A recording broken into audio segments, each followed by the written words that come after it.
समाकलन का ही एक एग्जाम्पल पढ़ रहे हैं हम लोग। अगर आपके पास कोई क्वेश्चन आ जाए, जैसे कोई अकेली अचर राशि आ गई, कोई अकेली अचर राशि आ गई, तो उस अचर राशि का समाकलन जो है वो हमें किस तरीके से करना है। यदि कोई अकेली अचर राशि आपके पास आ गई तो अचर राशि का समाकलन कैसे करेंगे। जैसे आपको बोल दिया कि y बराबर 2, ठीक है, और इसका आपको x के सापेक्ष समाकलन करना है। इसका आपको x के सापेक्ष समाकलन करना है। तो अगर x के सापेक्ष इसका समाकलन करना है तो मैं क्या लिखूंगा, देखो मैं लिखूंगा कि समाकलन y का कर रहे हैं किसके सापेक्ष, x के सापेक्ष कर रहे हैं, यही लिखेंगे। y का मान क्या है, y का मान है 2 और हमने साथ में क्या लिख दिया dx। तो ये जो अचर राशि है, ये अचर राशि जो है वो तो आ जाएगी आपके पास बाहर और समाकलन के अंदर बच गया dx।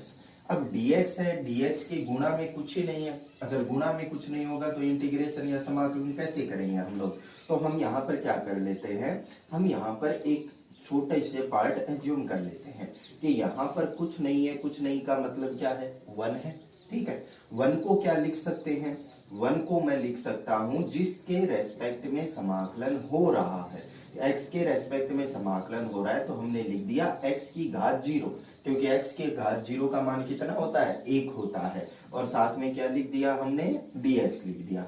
अब x की घात 0 का समाकलन हम x की घात n की तरह कर सकते हैं और x की घात n का जो समाकलन है वो क्या होता है, तो x की घात n का समाकलन होता है x की घात n+1 अपॉन में n+1 प्लस में c।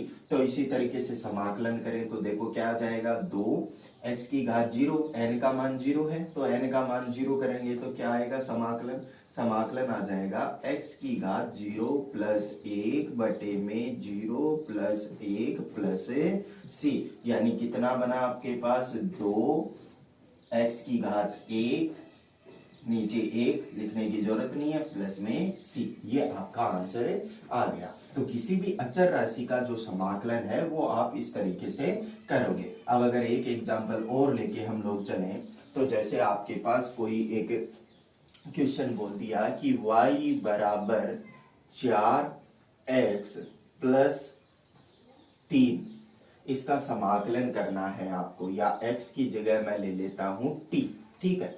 y बराबर 4t प्लस में 3 है आपके पास और इसका समाकलन आपको करना है t के सापेक्ष। इसका समाकलन आपको करना है t के सापेक्ष। तो देखो क्या हो जाएगा, मैं बोलूंगा समाकलन करना है तो समाकलन का चिन्ह लगा दिया, किसका कर रहे हैं, y का, किसके सापेक्ष, t के सापेक्ष, तो क्या लगा दिया, dt लगा दिया। y का मान रखते हैं, y का मान रखूं तो y का मान है आपके पास 4t प्लस में 3 dt।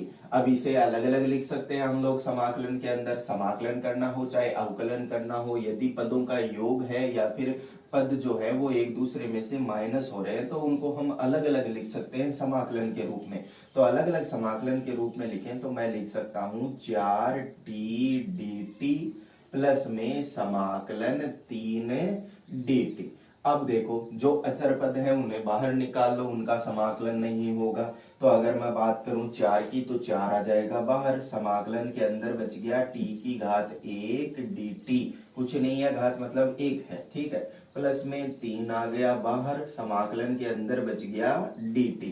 अब dt देखो अकेला आ रहा है, इसकी मल्टीप्लाई में इसके गुणा में कुछ ही नहीं आ रहा है, तो मल्टीप्लाई या गुणा में कुछ ही नहीं आ रहा है तो हम क्या बोलेंगे कि कुछ नहीं आ रहा मतलब 1 है। और 1 को क्या लिख सकते हैं, तो हम बोलेंगे t के सापेक्ष समाकलन हो रहा है, तो t के सापेक्ष समाकलन हो रहा है तो मैं 1 की जगह लिख सकता हूं t की घात 0 dt, ये मैंने यहां पर लिख दिया। अब समाकलन करते हैं इसका, देखो क्या बनेगा, 4 t की घात 1 का कितना हो जाएगा, तो मैं कहूंगा t की घात 1 प्लस 1 बटे में 1 प्लस 1 प्लस c1, क्योंकि यहाँ पर 2 समाकलन नियतांक आएंगे तो एक को c1 ले लिया, दूसरे को c2 ले लेंगे, तो इसका समाकलन हो गया ये।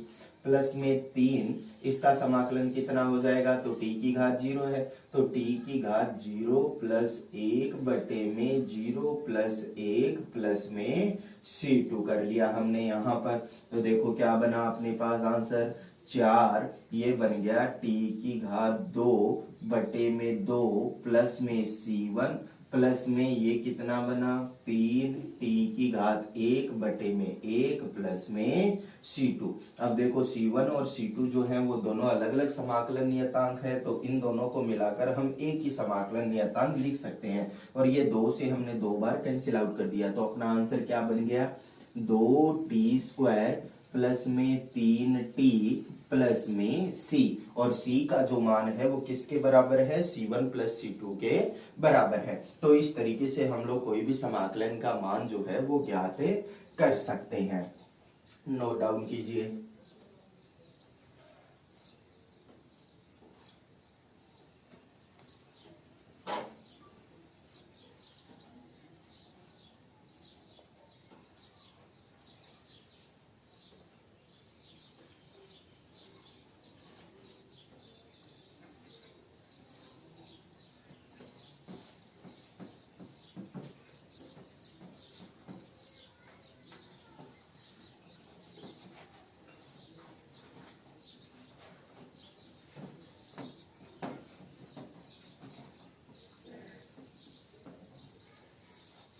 चलिए एक क्वेश्चन अगर हम और देख लें, तो एक क्वेश्चन और देखते हैं कि अगर आपको दिया हुआ हो कि v बराबर 4u², या u के अंदर कंफ्यूजन होगा तो मैं लिख लेता हूं 4y² प्लस में 3y प्लस 20, इसका आपको समाकलन करना है, और इसका समाकलन किसके सापेक्ष करना है आपको, इसका समाकलन करना है y के सापेक्ष। तो y के सापेक्ष इसका समाकलन करेंगे तो देखो क्या बन जाएगा आपके पास, मैं लिखूंगा समाकलन कर रहे हैं तो समाकलन का चिन्ह किसका कर रहे हैं, v का किसके सापेक्ष, y के सापेक्ष, तो क्या लिख दूंगा dy लिख दूंगा, बराबर v का मान अगर हम लिखें तो v का मान क्या है आपके पास 4y² प्लस में 3y प्लस में 20, और किसके सापेक्ष कर रहे हैं हम, y के सापेक्ष कर रहे हैं। तो अब इसी को अलग अलग रूप के अंदर लिख लो, अलग अलग लिख लो सबको। मैं लिखूंगा समाकलन 4y² dy प्लस में समाकलन 3y dy प्लस में समाकलन 20dy, लिख दिया सबको अलग अलग। अब सबके अंदर जो कांस्टेंट है, जो अचर राशि है, उन्हें बाहर निकाल लो। अगर अचर राशियों को मैं बाहर निकालूंगा तो मैं 4 को बाहर निकाल लेता हूं, अंदर बच गया आपके पास y² dy। अगर मैं यहाँ पर 3 है तो 3 को मैं बाहर निकाल लेता हूं, अंदर बच गया आपके पास y की घात 1 dy, प्लस में 20 अचर है, बाहर आ जाएगा, अंदर बच गया 1 dy, क्योंकि कुछ ही नहीं है। अब 1 है तो 1 को हम लोग क्या लिख सकते हैं, तो किसके सापेक्ष समाकलन हो रहा है, y के सापेक्ष, y के सापेक्ष समाकलन हो रहा है, तो इसको हम 1 को क्या लिख सकते हैं, y की घात 0 लिख सकते हैं। तो देखो क्या बन जाएगा आपके पास आंसर, आपके पास आंसर बन जाएगा 4y² का समाकलन, तो x की घात n वाला फॉर्मूला यहाँ पर लगाना है, बस x की जगह क्या आ गया, यहाँ पर y आ गया, कोई फर्क नहीं पड़ेगा। तो क्या बन जाएगा y की घात n प्लस 1 बटे में n प्लस 1 प्लस में c1, ये हो गया आपके पास पहले पद का अवकलन। इस पद का अवकलन समाकलन हम करेंगे तो 3 है, y की घात 1 का समाकलन कितना हो जाएगा, y की घात 1 प्लस 1 बटे में 1 प्लस 1 प्लस में c2 हो गया, प्लस में 20 तो बाहर रहेगा, y की घात 0 का समाकलन कितना हो जाएगा, y की घात 0 प्लस 1 बटे में 0 प्लस 1 प्लस में c3, ये हो गया आपके पास तीसरे पद का समाकलन। तो देखिए यहाँ पर अगर इसे हम सुंदर सा लिखें तो क्या बन जाएगा, 4, ये आपके पास बन गया y की घात 3 बटे में 3 प्लस में c1 प्लस में ये कितना बना 3, ये बन गया आपके पास y² बटे में 2 प्लस में c2 ये यहाँ पर क्या बना, ये जो 4 है ये इसके कंप्लीट के मल्टीप्लाई के अंदर है, ठीक है। ये 4 जो है वो इसके कंप्लीट के मल्टीप्लाई में है। यहाँ पर अगर बात करें तो अगला पद देखो कितना बन गया 20, ये y की घात 1/1 प्लस में c3। अब इसे थोड़ा सा और सिंपल लिख लो, c1 c2 c3 को मिलाकर हम एक ही समाकलन नियतांक लिख लेंगे। तो सोल्व करें तो क्या बन जाएगा, देखो 4y की घात 3/3, ठीक है, प्लस में 3y² 2 प्लस में 20y, और बाकी सारे जो कांस्टेंट है यहाँ पर क्या बना 4c1, यहाँ पर बना 3c2 और यहाँ पर बना c3, इसको मिलाकर हमने क्या लिख दिया, c लिख दिया। तो ये आपका आंसर हो गया। तो इसी तरीके से अगर हम लोग देखें तो समाकलन के अंदर अगर कोई एक अचर राशि है, या फिर मैं बोल दूं कि केवल dx dy या dv ही आ रहा है, तो dx dy और dv आने पर किस तरीके से हम क्वेश्चन को सोल्व करेंगे। तो मैं लिखूंगा कि अगर यदि समाकलन dx आ रहा है तो dx का समाकलन क्या हो जाएगा, x प्लस c। यदि समाकलन आ रहा है dv केवल, तो dv आ रहा है तो इसका समाकलन हो जाएगा v प्लस c। अगर केवल आपके पास dt आ रहा है तो इसका समाकलन हो जाएगा t प्लस c। ऐसे ही समाकलन के अंदर अगर dy आ रहा है तो इसका समाकलन हो जाएगा y प्लस c। यानी जो पद यहाँ पर आ रहा है, जिसके सापेक्ष आप समाकलन कर रहे हो, वही पद यहाँ पर आपका आंसर आ जाएगा। तो इन चीजों को हम डायरेक्ट भी ध्यान में रख सकते हैं कि जिसके सापेक्ष समाकलन हो रहा है वही पद यहाँ पर आ जाएगा अचर राशि। या फिर मैं बोल दूं कि अगर dx के गुणा में जिसका हम समाकलन कर रहे हैं वो एक अचर राशि हो, तो अचर राशि तो बाहर आ जाएगी, केवल अंदर क्या बचेगा, dx dv dt या dy जैसे टर्म ही बचेंगे। तो जब ये बचते हैं तो मैं बोलूंगा dv का इंटीग्रेशन v ही हो जाएगा, dt का इंटीग्रेशन t ही हो जाएगा, dy का इंटीग्रेशन y ही हो जाएगा। चलिए नोट डाउन कीजिए।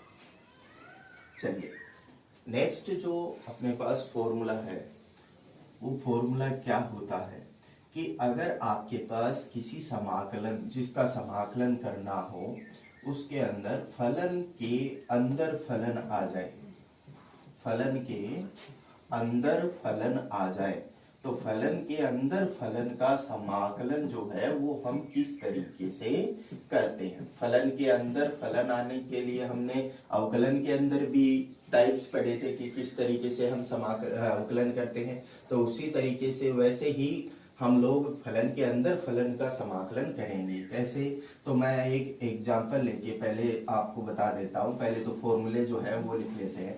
आपको बोल दिया कि y एक फलन है और इस तरीके का फलन है कि ये दो फलनों से मिलकर बना हुआ है, फंक्शन है। फंक्शन के आगे क्या आ गया, दूसरा फंक्शन आ गया, या इसके अंदर दूसरा फंक्शन आ गया। तो जब इस फंक्शन के अंदर दूसरा फंक्शन है तो इसका समाकलन अगर आपको करना हो y dy या y dx, x के अंदर फलन है तो x के सापेक्ष में समाकलन कर रहा हूँ, तो अगर x के सापेक्ष में समाकलन कर रहा हूँ तो क्या बन जाएगा, तो मैं बोलूंगा कि इसका समाकलन हम कैसे करेंगे।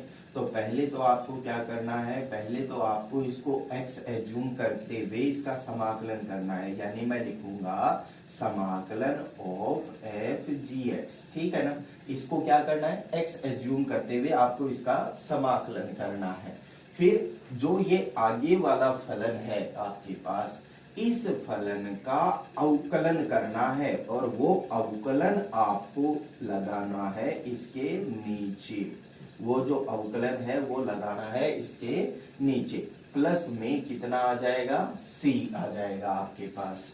तो अगर आपके पास फलन के अंदर फलन है तो कैसे करेंगे, पहले तो जो फलन है प्राइमरी फलन आपका जो है, पहले जो फलन है इसका करो समाकलन, ठीक है। समाकलन करने के बाद में जो x की जगह दूसरा फलन आ गया उसका अवकलन करके इसका भाग दे दो और प्लस में लगा दो c, तो आपका आंसर है आ जाएगा। अब अगर एक एग्जाम्पल जो है वो हम सोल्व करें इसके अंदर, तो मैं क्या लिखूंगा, देखो मैं बोल देता हूं कि आपके पास है y is equal to sine 2x। इसका आपको समाकलन करना है किसके सापेक्ष, x के सापेक्ष। तो जब आपको इसके साथ x के सापेक्ष इसका समाकलन करना है तो कितना हो जाएगा, तो मैं कहूंगा ये फलन के अंदर फलन है तो इसका समाकलन किसके सापेक्ष, x के पदों में ही है तो x के सापेक्ष कर देते हैं।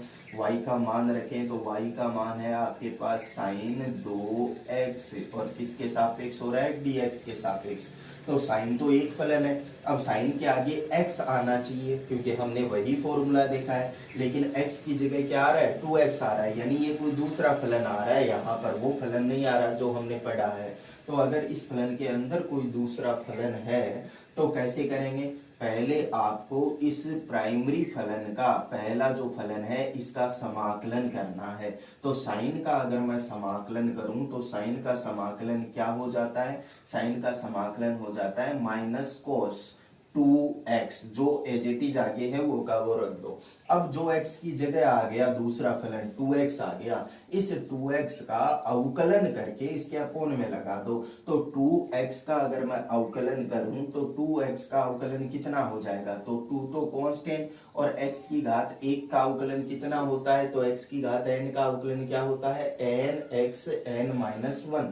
तो घात पहले आ जाएगी, अब कुछ ही नहीं है, घात तो 1 है, तो मैं कहूंगा 1x की घात 1 माइनस 1 प्लस में c। तो ये कितना बन गया आपके पास, माइनस का कोस 2x बटे में कितना बन गया 2x की घात 0 तो 1 ही हो गया प्लस में c। ये आपका इस क्वेश्चन का आंसर हो गया। एक एग्जांपल और लेके हम लोग चलें तो मैं लिखूंगा कि आपके पास एक फलन है y is equal to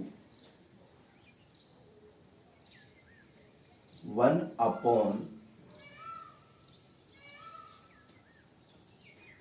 sign x। इसका आपको जो है वो क्या करना है, समाकलन करना है, किसके सापेक्ष करना है, x के सापेक्ष करना है, x के सापेक्ष करना है, ठीक है।